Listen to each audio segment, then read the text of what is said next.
ನಮಸ್ಕಾರ ಪ್ರೇಕ್ಷಕರೇ, ಶಮಂತ ವ್ಲಾಗ್ಸ್ ಕನ್ನಡ ವಾಹಿನಿಗೆ ಸ್ವಾಗತ. ನಾನು ಶಮಂತ ಕಮಣಿ.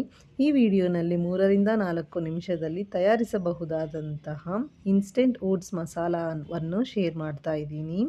ಓಟ್ಸನ್ನು ಬಳಸಿ ಸಿಹಿ ಮತ್ತು ಖಾರ ಎರಡೂ ತರಹದ ರೆಸಿಪಿಗಳನ್ನು ಮಾಡಿಕೊಳ್ಳಬಹುದು.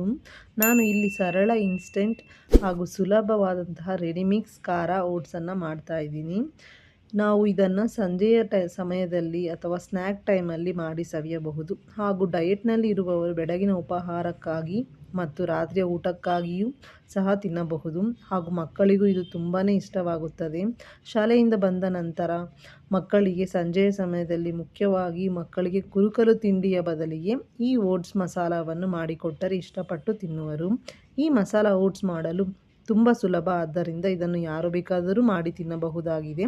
ಮೊದಲಿಗೆ ನಾನು ಇಲ್ಲಿ ಸಫೋಲಾ ಮಸಾಲ ಓಟ್ಸ್ ಪ್ಯಾಕನ್ನು ತೆಗೆದುಕೊಂಡಿದ್ದೇನೆ. ಈ Saffola masala oats pack 1 kg ಹಾಗೂ ಅರ್ಧ kgಗಳಲ್ಲಿ ಲಭ್ಯವಿದೆ. ಇಲ್ಲಿ ನಾನು ಟ್ರಯಲ್ ಪ್ಯಾಕ್ ಥರ ಇರುವಂತಹ ಈ 50 ಗ್ರಾಮ್ನ ಪ್ಯಾಕನ್ನು ಬಳಸಿ ಮಾಡುತ್ತಿದ್ದೇನೆ. ಇನ್ನು ಫ್ಲೇವರ್ ವಿಷಯಕ್ಕೆ ಬಂದರೆ ಕ್ಲಾಸಿಕ್ ಮಸಾಲ ಫ್ಲೇವರ್ ಇದಾಗಿದೆ.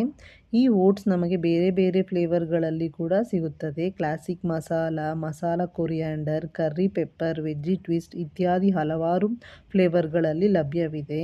ಹಾಗೂ ಈ ಸಫೋಲಾ ಮಸಾಲ ಓಟ್ಸ್ ಪ್ಯಾಕ್ನಲ್ಲಿ ಆಗಲೇ ಮಸಾಲೆ ಪದಾರ್ಥಗಳ ಮಿಶ್ರಣ ಮತ್ತು ಸ್ವಲ್ಪ ತರಕಾರಿಗಳು, ಅವು ಯಾವುವೆಂದರೆ ಕ್ಯಾರೆಟ್, ಬಟಾಣಿಗಳು ಸ್ವಲ್ಪ ಪ್ರಮಾಣದಲ್ಲಿ ಒಳಗೊಂಡಿರುತ್ತದೆ.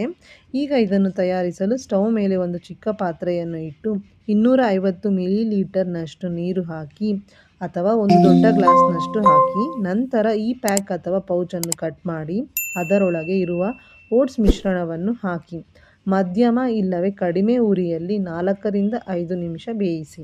ಮಧ್ಯದಲ್ಲಿ ಚಮಚದ ಸಹಾಯದಿಂದ ಕಲಕುತ್ತೀರಿ.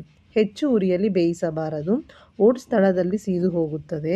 ಇದು ಬೇಯುತ್ತಿರುವಾಗ 1 ಪಿಂಚ್ ಅಥವಾ 1-2 ಚಿಟಿಕೆ ಉಪ್ಪು ಹಾಕಿ 4 ನಿಮಿಷದ ನಂತರ ಓಟ್ಸ್ ಮಸಾಲ ತಯಾರಾಗುತ್ತದೆ. ಈಗ ಒಂದು ಬಟ್ಟಲಿಗೆ ಬಡಿಸಿಕೊಂಡು ಬಿಸಿ ಬಿಸಿಯಾಗಿ ಇರುವಾಗಲೇ ಸವಿಯಿರಿ. ಹಾಗೂ ಇದು ಚಳಿಗಾಲ ಮತ್ತು ಮಳೆಗಾಲದಲ್ಲಿ ಸಂಜೆಯ ಹೊತ್ತಲ್ಲಿ ತಿನ್ನಲು ಹೆಚ್ಚು ಸೂಕ್ತವಾಗಿರುತ್ತದೆ. ಈ ವಿಡಿಯೋ ನಿಮಗೆ ಇಷ್ಟವಾಗುತ್ತದೆ ಎಂದು ಆಶಿಸುತ್ತೇನೆ. ಇಷ್ಟವಾಗಿದ್ದಲ್ಲಿ ಲೈಕ್ ಮಾಡಿ. ನೀವು ತಯಾರಿಸಿ ತಿಂದು ನಿಮ್ಮ ಅಭಿಪ್ರಾಯಗಳನ್ನು ಕಮೆಂಟ್ ಸೆಕ್ಷನ್ನಲ್ಲಿ ತಿಳಿಸಿ. ಇನ್ನಷ್ಟು ವಿಡಿಯೋಸ್ಗಾಗಿ ಚಾನಲನ್ನು ಸಬ್ಸ್ಕ್ರೈಬ್ ಮಾಡಿಕೊಳ್ಳಿ. ಈ ವಿಡಿಯೋವನ್ನು ವೀಕ್ಷಣೆ ಮಾಡಿದ್ದಕ್ಕಾಗಿ ಧನ್ಯವಾದಗಳು.